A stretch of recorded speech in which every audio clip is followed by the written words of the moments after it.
have a mind that is open to everything and attached to nothing. One of the central principles of my life is that no one knows enough to be a pessimist about anything. And that each and every one of us, when we close our mind to what is possible for us or what is possible for humanity, closes off the genius that resides and lives in each and every one of us. Truth is, life will never be joyous unless you bring the joy. I really feel like that. So many people are waiting to have happiness, and they're waiting to, like, maybe when my boss loosens up, I'll loosen up, or, you know, when she's vulnerable, I'll be vulnerable, or it's like we're waiting for something. Like, it's not, your life will never be what it is going to be unless you bring that thing. Shakespeare noted, there's nothing good or bad, but thinking makes it so. There's nothing good or bad, right? There's just stimulus, and then there's response. People think that it is objectively a certain way. So now, because they think it is objectively a certain way, they feel they are supposed to react based on those emotions that are getting kicked up in their mind. What I'm saying is absolutely not. Those emotions may not serve you. They're certainly not aimed at moving you towards your goal. Their job is to keep you alive, plain and simple. So that's not necessarily very helpful in a modern context. So if you want to always be moving towards your goal, you want to be optimized, you've got to learn to get control of your emotions. You've got to learn to understand and tell yourself a narrative that isn't predicated on necessarily identifying what is objectively true, because I don't think that we experience the world that way. It's identifying what's going to work to get me to my goal. And if you don't find something that you love what you do, don't bother.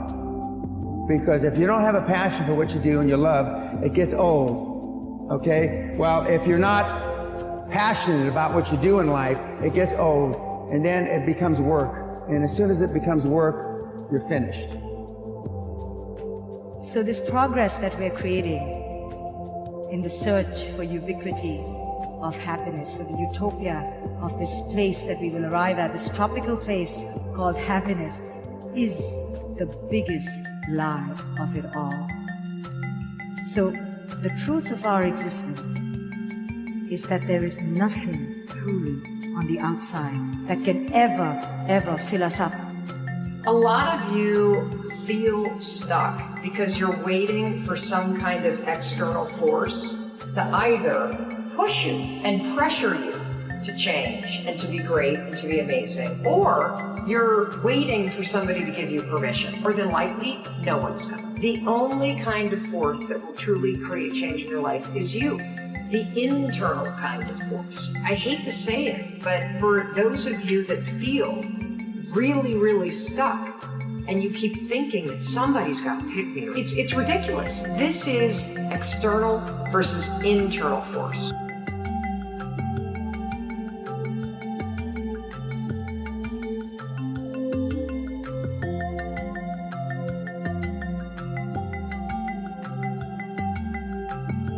Actually ask yourself if this is what you wanted, or were you just used to it?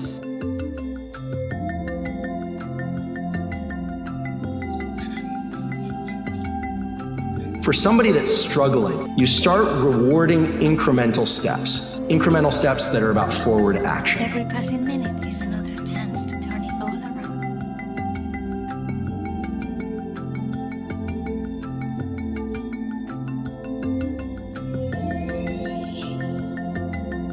You have to be alert when you're suffering. You have to be alert to the beauty in life, the unexpected beauty in life. And you have to look and see where things are still beautiful and where there's still something that's sustaining that can get you through some very dark times.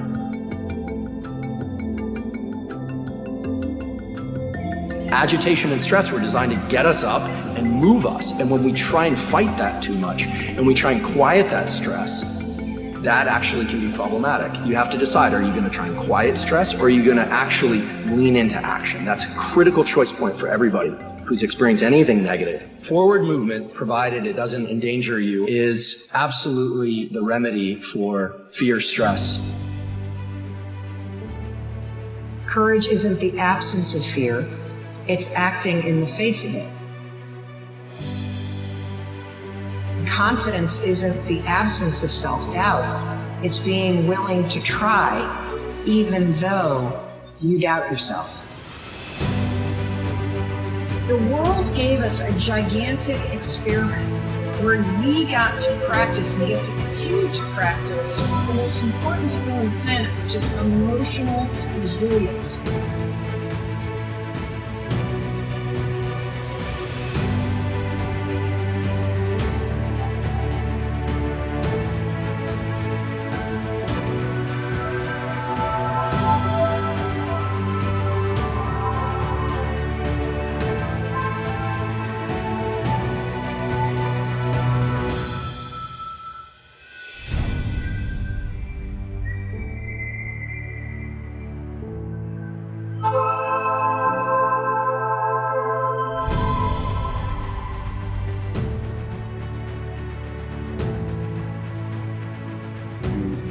Have to embrace the darkness. You have to embrace people have like a gift inside of them, greatness inside of them, they have a passion inside of them, and now's the time to let it out.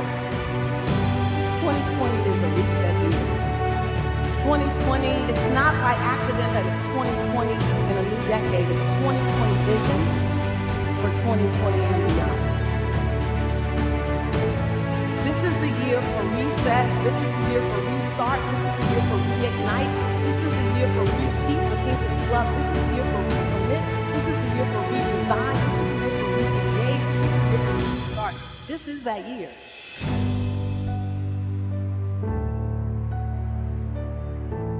The external lesson for me has just been to realize that it's so important to work hard when things are good. When you're in your flow and you've got momentum and you get in the lane and you go roll with it and you work harder, you set yourself up for times like this. And I think the problem is that when you get too safe and secure and complacent, you start to think like, oh, nothing bad can happen to me, nothing can touch me, and then all of a sudden, something like this happens and everyone's back at square one. But I'll never be poor again. Poor is a state of mind of feeling out of control, scarcity minded, taking pride in being blue collar. No one should ever take pride in being blue collar, period.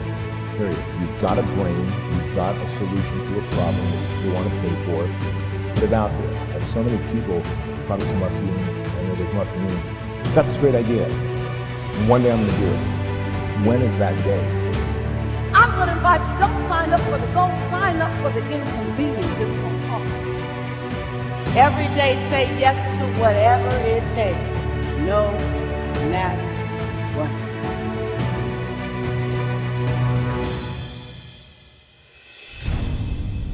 And this is the reason why we feel pain, is because we attach significance to a particular moment, right? The reason why you and I and everyone feel pain is that we attach significance to that moment.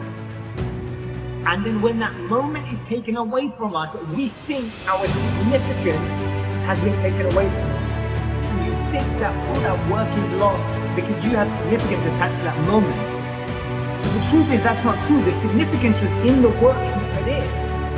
See, so many of you want to play big in the world, but you keep making it optional. And every time it gets too hard, you sit it back down. The moment you make it non-negotiable, not an option, slide every option off the table, you're not wondering about the mountain and how big it is because you said you must bow